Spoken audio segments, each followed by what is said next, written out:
Hey guys, so for my video project, I chose to do it on Rastafarianism, mainly because it's something different than what I've been learning as a religion student. Usually we learn about mostly like Christianity and Judaism and how Christianity arose from that, and we learn about other ones like Hinduism and Buddhism and Islam and all of that. So this was sort of a little branch off that I thought was really kind of cool and kind of interesting.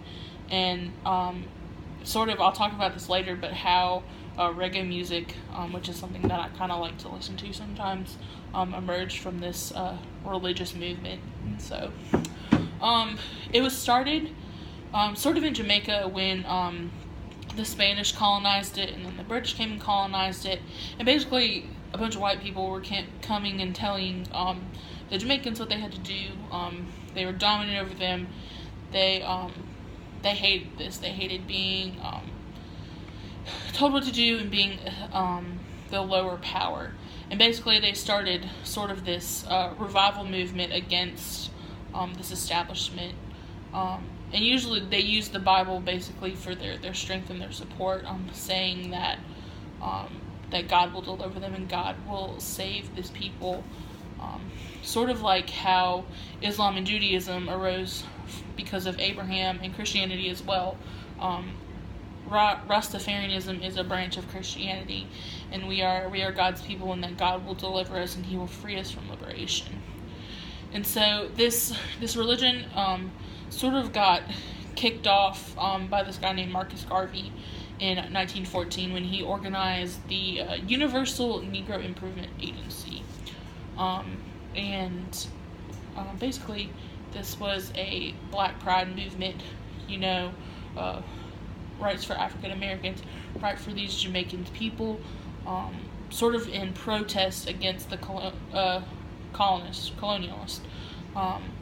And so he came after he went to the United States for a little bit, and he preached in Jamaica that they were in a state of servitude. They were in a state, not necessarily that they were going to be like that forever. And that Africans should take pride in their descent. They should take pride in being African American, and that they will work towards oppression and unite in this country and in the world. They made plays to display these ideas. They put on shows to show that they weren't going to give up in this movement. One of these, I don't know if you've ever seen it, is the coronation of the King and Queen of Africa. It's about this black liberation movement. And so they were started to look towards the emperor as a redeemer. In 1930, this guy named Rastafari became the emperor of Ethiopia. And so the people of Jamaica looked towards Ethiopia as a goal for liberation and what they wanted to be. Tafari meant worthy of respect. And so these people looked up to Rastafari for answers and for liberation. And after him came this dude named Haile Selassie, if I pronounce his name right, and his name literally means the power of the Trinity. And so Jamaica looked at this independent nation of Ethiopia and as an independent black kingdom with no, basically white people telling them what to do, and said, hey, we want to be like you. Can you come and help us? And so Jamaicans began to think about Haile Selassie as this new Jesus, in which they made him divine. They gave him characteristics of a god, saying that he was going to save them. And honestly, Haile did not have these same beliefs. He was a Coptic Christian. He didn't think that he was the new Jesus. But he started this movement in Ethiopia with the World Federation, where he set aside 500 acres of land for Africans who wanted to be freed from oppression, and they can come and resettle there. Though he died in 1975, he lived on as a sense of spiritual liberation and a sense of hope.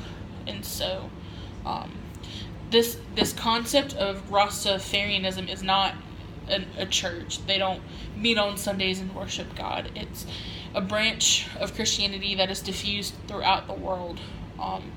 They have different branches. Some are called the Rasta Movement Association, the Ethiopian National Congress, and then there's 12 tribes of Israel. And despite these branches having differences, or some being in Jamaica and some being in Ethiopia, they shared many common beliefs and practices. First of all, they were monotheistic. Their god that they worshipped was called Jah, or basically Jehovah, which is the same god that Jews and Christians worship, and and Muslims, basically. The belief of Haile Selassie, aka the King of Kings, is what they used to call him. They gave him this divine characteristic that he didn't want, but they saw him as a redeemer. They saw him as a hero. And they looked to the Bible, the same word of God that we use, the same partially word of God that Jews use, as their way to live, but also they believe that it has secret messages that they will be set from oppression, and Africans will be set from oppression.